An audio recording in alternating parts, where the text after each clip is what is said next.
것은 우리를 생명으로 인도하신 안내자는 과연 누굴까? 우리를 생명으로 인도하신 안내자입니다. 안내자가 누굴까? 2절에 한번 보면 우리 같이 한번 읽어봅시다. 이 생명이 나타내신 바 된지라 이 영원한 생명을 우리가 보았고 증언하여 너희에게 전하노니 이는 아버지와 함께 계시다가 우리에게 나타내신 바 된 이시니라. 누가 그랬느냐? 그러면은 예수님께서 아버지와 함께 하셨는데 이 땅에 오셨음을 말씀하고 있습니다. 안내자가 부실하면 사망의 음침한 골짜기로 빠질 수밖에 없습니다. 거짓은 안내자를 거짓된 안내자들은 자기가 최고의 안내자라고 우기고 있어요. 거짓된 안내자. 요즘에 뭐 방송을 타는 많은 사람들도 거짓 안내자들이 많습니다. 막 싸우고 난리가 아닙니다. 서로 이것이 옳래 저것이 옳으래 난리가 아니에요. 그런데 이 싸우다 보면은 결국에 어려움을 느끼는 사람들은 누구냐? 우리 성도들만이 어려움을 느끼는 것이죠. 그러나 참 안내자는 오직 한 분이신 예수님밖에 없다는 사실을 알으셔야 됩니다.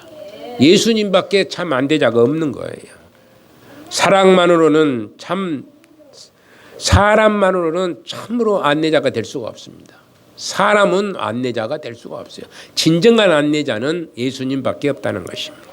아무리 훌륭한 사람이라고 해도 그가 부처가 되었든 소크라테스가 되었든 공자가 되었든 마호메트가 되었든 간에 그는 여전히 사람일 뿐입니다. 공자도 사람이고 마호메트도 사람이고 소크라테스나 또는 부처도 다 사람뿐인 것입니다. 참 안내자는 사람인 것과 동시에 신이어야 합니다. 참 신이신 예수님, 참 사람이신 예수님, 그러니까 신과 사람 양성을 가지시고 계신 분이신 예수님만이 우리의 진정한 안내자가 될 수가 있게 되는 것입니다. 그래야 우리를 죽음의 문턱에서 끄집어내는 능력이 있는 것입니다. 죽음으로 들어가는데 그들을 끌어낼 수 있는 자는 바로 예수님밖에 없다는 사실이에요. 그분이 바로 우리 주 예수 그리스도이시고 바로 그렇다면 우리 기독교의 가장 중요한 진리인 예수 그리스도는 누구일까 또 생각해 보는 것입니다. 우리 인간들은 하나님께서 자신의 형상대로 지으심을 받는 존재들이다. 그래서 우리는 우리의 원래 주인이신 하나님을 만나야만 살 수가 있습니다. 우리가 하나님을 만나야만 살 수가 있는데 만날 길이 없잖아요. 죄로 말미암아 하나님을 만날 길이 없는 겁니다. 그런데 도대체 우리와 같은 죄를 어떻게 하나님 만날 수 있을 것인가? 이제 그것이 이제 예수 그리스도로 말미암아 하나님을 만날 수가 있게 되는 것입니다. 도저히 우리 힘으로는 만날 수 없는 그분을 하나님께서는 당신의 아들을 이 땅에 보내셔서 우리의 친구로 삼으시고 예수님을 친구로 삼으시고 또 십자가에 못 박히게 하시고 죽은 지 사흘 만에 부활하게 하시고 승천하게 하시고 구름 타고 이제 마지막 때에 다시 오심하고 약속하신 구원의 주님임을 말씀하고 있습니다. 이분만이 예수님이십니다. 예수님이시고 그분만이 우리의 참으로 안내자가 되는 것이고 구원자가 되는 것이다는 말씀입니다. 이분이 바로 예수 그리스도이십니다. 그렇다면 그리스도는 누구냐고 우리가 다시 한번 물어볼 때에 그리스도께서는 태초부터 계셨다는 것이에요. 태초부터 계셨고 또 아버지와 함께 계셨다가 나타나신 아들입니다. 오늘 성경에 말씀하기를 태초에부터 계신 분이고 그리고 아버지로부터 나오신 그래서 예수님은 하나님과 똑같은 성정을 가지신 분이시된 것입니다. 영원전부터 계셨고 안 계신 것과 때가 없었어요. 안 계신 것은 영원전부터 계셨고 때가 없었습니다. 안 계신 때가 없어요. 어디든 계십니다. 어느 곳에든지 계십니다. 어느 때든지 계십니다. 우리가 잊어먹을 뿐이지 예수님은 항상 우리와 함께 하시는 분이 바로 우리 주님인 것을 기억해야 될 줄 압니다. 그리고 때가 되어 죄 가운데 허덕이며 죽음을 기다릴 수밖에 없는 우리를 인도하시기 위해서 이 세상으로 오신 것이라는 얘기입니다. 바로 그분이 예수 그리스도이시에요. 그렇다면 우리가 마지막으로 생각해 볼 수 있는 것은 이 생명에 있는 연속적인 교제가 있어야 된다. 이렇게 성경 오늘 본문에는 말씀합니다. 만약에 단절이 된다면 죽을 수밖에 없다는 그런 얘기가 되는 것이죠. 사람과 사람의 만남도 역시 중재자이신 하나님이신 예수 그리스도께서 성령님으로 보혜사가 되셔서 사람과 사람이 하나가 되게 하신 것이에요. 3절을 한번 보면은 같이 한번 볼까요? 우리가 보고 들은 바를 너희에게도 전함은 너희로 우리와 사귐이 있게 하려 함이라. 우리의 사귐은 아버지와 그의 아들 예수 그리스도와 더불어 누림이라. 예수 그리스도와 더불어 누린다는 것입니다. 사귀는 것이고 누리는 것이고 그런다는 거예요. 교회 안에는 우리만 있는 것은 아니죠. 교회 안에 우리만 있는 것이 아닙니다. 하나님과 예수 그리스도 그리고 성령님이 함께 지금 있습니다. 여러분들하고 함께 지금 같이 앉아 있습니다. 여러분들 마음속에 하나님과 예수 그리스도와 성령님이 함께 하신다는 사실을 알으셔야 돼요. 여기에 사귐이란 말은 코이노니아라고 말합니다. 교제라는 말이죠. 코이노니아는. 그리고 연합이라는 뜻도 함께 포함되어 있습니다. 믿는 자들은 함께 교회로 모이게끔 다 되어 있습니다. 믿는 자만이 하나님의 교회로 모여들게끔 되어 있어요. 그래서 이제 인간들만 모인다면 얼마나 말들이 많고 문제가 많고 다수 인간들끼리 서로 문제가 다수 있어가지고 드러날 수밖에 없는 그런 상황 속에 처할 수밖에 없어요. 사람들은 얼마나 말 잘합니까? 자기 주장이 다 다릅니다. 그러죠? 여러분들 자기 주장대로 어느 교회 가면은요, 어느 교회, 우리 교회는 그런 적이 거의가 아니라 없었습니다. 제가 온 뒤로는 없었는데, 어떤 사람들 교회는 서로 이것이 옳습니다, 저것이 옳습니다, 이것이 옳습니다, 뭐 서너 파가 나와가지고 서로 주장합니다. 이 교회이냐 이거예요, 교회이냐. 교회는 그렇지 않습니다. 한 몸이 되고 하나가 되지 않으면 교회라고 말할 수가 없습니다. 여러분들 안에 누가 계시니까? 하나님이신 성령님이 함께 하시니까 한 몸 이루고 한 마음 이루고 한 생각을 가지고 있으셔야 된다는 얘기예요. 그리스도로 하나가 될 때에 하나님의 역사는 이루어지게 되는 것을 볼 수가 있습니다. 그러나 우리 교회는 우리만 모인 것이 아닌 이렇게 하나님께서 함께 하시는 성전인 것이죠. 그래서 성전인 것입니다. 예배당을 가리켜서 말하는 것이 아니라 우리 모두가 다 하나님의 성전이고 또 성전이 모여서 또 큰 성전을 이루게 된 것이에요. 여러분들이 성전인 것을 기억하셔야 될 것입니다. 이게 성전이기 때문에 우리가 성전을 옳게 사용할 수 있어야 된다는 것이에요. 옛날에 구약의 성전을 보면은 성전 길이 어땠어요? 어쩔 때는 길이 반질반질할 때가 있었고 어쩔 때는 풀이 무성할 때가 있었어요. 길이 반질반질할 때는 이스라엘 백성들이 굉장히 편안했을 때에 반질반질했었습니다. 그런데 풀이 왕성할 때는 이스라엘이 전쟁이 일어나고 그냥 엉뚱한 일들이 일어나고 싸움이 일어나고 우상 숭배하고 그랬었습니다.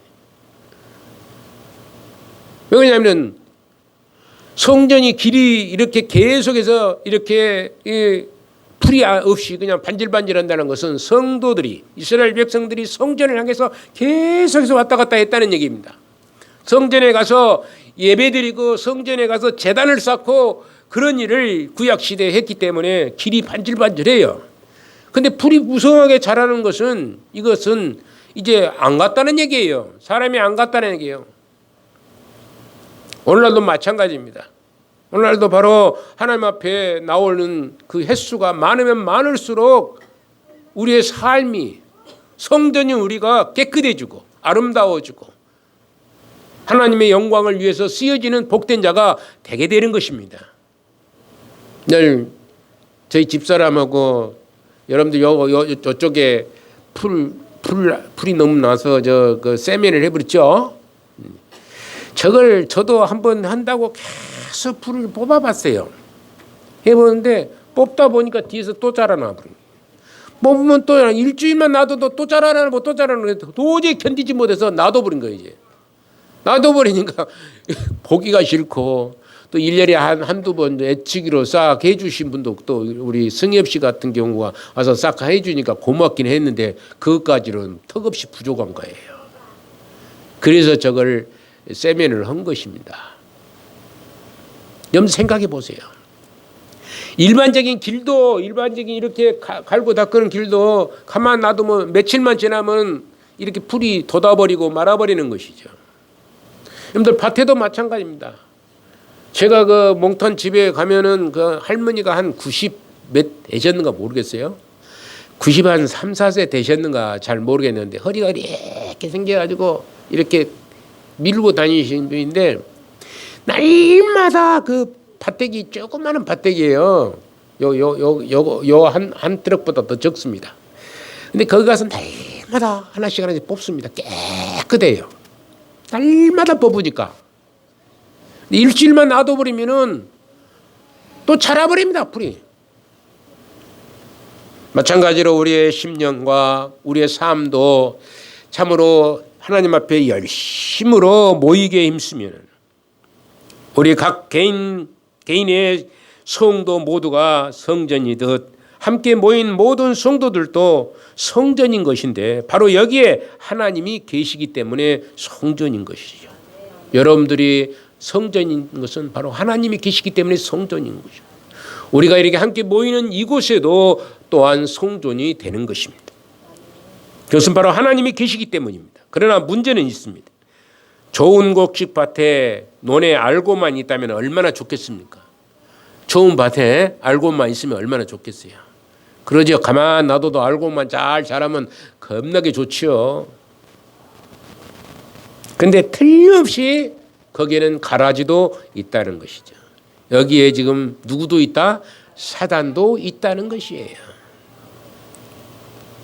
하나님만 성령님만 계신 곳이 아니라 사단도 들어와가지고 자꾸 유혹하고 넘어뜨리게 하려고 애를 쓰고 있는 것입니다. 우리의 마음이 깨끗하지 않으면 사단에게 넘어갈 수밖에 없다는 사실이에요. 우리의 길이 우리의 심령이 뜨거워지고 열정적이고 믿음으로 하나 되어서 건강한 삶을 살게 된다면 사단은 우리에게 꼼짝 못합니다. 왜 그러냐면 성령의 강한 능력이 사단을 짓밟고 있기 때문에. 그러나 그렇지 못하면 사단이 고개를 들거든요. 악하고 더러운 권세가 고개를 듭니다. 날마다 풀을 뽑으니까 풀이 없어져 버리는 거죠. 그러나 가만 놔두면 금방 자라듯이 이 사단이라는 놈도 마찬가지입니다. 날마다 주저앉혀 버려야 되는데 날마다 주저앉지 못하고 있으니까 이렇게 크게 큰 소리 치고 일어나서 이제 더 게을러지고 더 나약해지고 믿음이 약해지고 그러는 것을 볼 수가 있어요.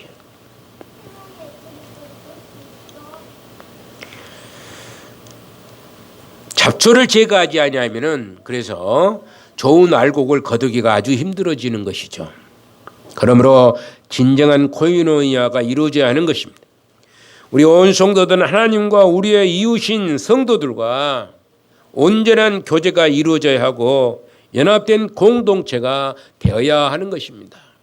성도들 간에 교제가 이루어져야 되는 것이고 오늘은 좋은 교제를 여러분들이 맞이했어요. 얼마나 좋은 교제입니까? 이렇게 많은 것도 내놓고 서로 나누며 베풀고 이렇게 한다는 것이 얼마나 감사하고 좋은 것이겠습니까? 초대교회 때는 제가 지난번 언젠가 말씀했던 가난한 사람이 없다고 그랬었죠. 왜 그러냐면은 부자는 갖고 와서 다 팔아가지고 내놓아서 그것을 다 나누어 먹으니까 가난한 사람이 없다고 그랬어요. 초대의 원시 공동체라고 그럽니다. 그것을 원시 공산주의라고 그래요. 지금 공산주의가 아니고 옛날에 원시 공산주의. 그래서 서로 나누는 거예요. 서로 나누고 베푸는 거예요. 지금은 어느 지도자가 힘쓰고 그냥 악을 쓰고 그 큰 총 들고 있죠. 그냥 무서워서 이렇게 무엇을 나누고 그러지만은 그때는 서로 베풀고 나눔의 역사가 있었기 때문에 그것을 온시적인 공산주의라고 이렇게 하는데 공산주의가 그래서 굉장히 좋은 거예요. 어떻게 보면은. 그런데 그것을 사람이 할 수가 없어요. 사람이 할 수가 없다 보니까 지금 이렇게 돌아가게 되는 것을 볼 수가 있습니다. 이스라엘 백성들은 애굽을 떠난 후 불타는 광야에서 많은 사람들이 죽는 그런 죽고 넘어지기도 하였지만은 그래도 살아남을 수 있었어요. 그렇죠? 많은 사람이 60만 명 이상이 죽어버렸습니다.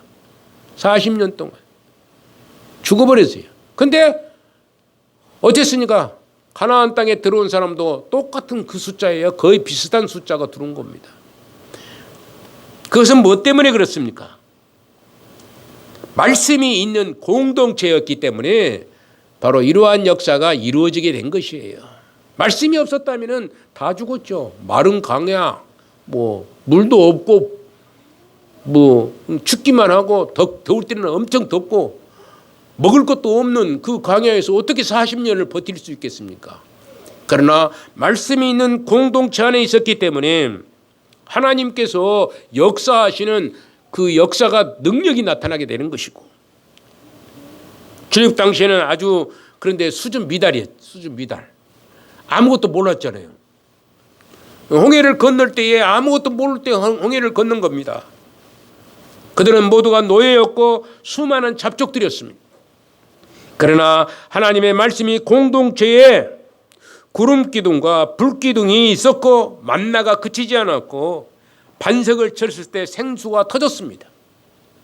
이런 역사가 공동체 위에 나타나게 된 것입니다. 하나님이 함께 하시는 곳에 나타나게 된 것입니다. 하나님이 역사하시고 하나님이 일하시는 그곳에 이러한 기적적인 역사가 나타나게 된 것입니다. 여러분들 안에 하나님이 계심을 확실히 믿고 살으셔야 됩니다. 여러분들 가슴 속에 하나님이 나의 하나님, 나의 아버지께서 내 가슴에 있다는 것을 믿고 살으셔야 돼요. 날마다 고백하고 하나님 앞에 잘못된 것이 있거든 용서를 구하고 날마다 고백하며 살아야 되는 것이에요. 그게 우리가 해야 될 일입니다.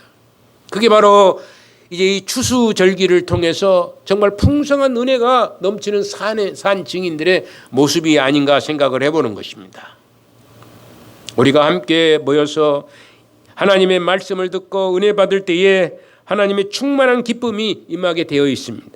이 기쁨으로 우리의 불안을 이기고 세상에서 입은 마음의 상처를 또 치료받고 또다시 자신감을 가지고 살아갈 수 있는 그런 복된 자들이 되기를 간절히 주님의 이름으로 축원을 드리는 것입니다.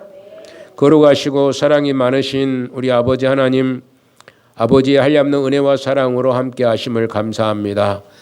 이 추수절기에 통해서 우리 온 성도들이 하나가 되어 한 마음으로 서로 나누고 베풀고 유할 수 있는 헌신의 삶이 되게 하여 주옵시고 또 우리 하나님이 우리 안에 계신다는 것을 확실히 알고 항상 하나님과 동행하며 살아갈 수 있는 믿음의 증인들이 되게 하여 주옵소서. 그래서 우리의 믿음이 일취월장 성장하는 그런 복된 사람들이 다 되기를 간절히 빌고 소망할 때에 거룩하옵신 예수님의 이름으로 기도 올리옵나이다. 아멘.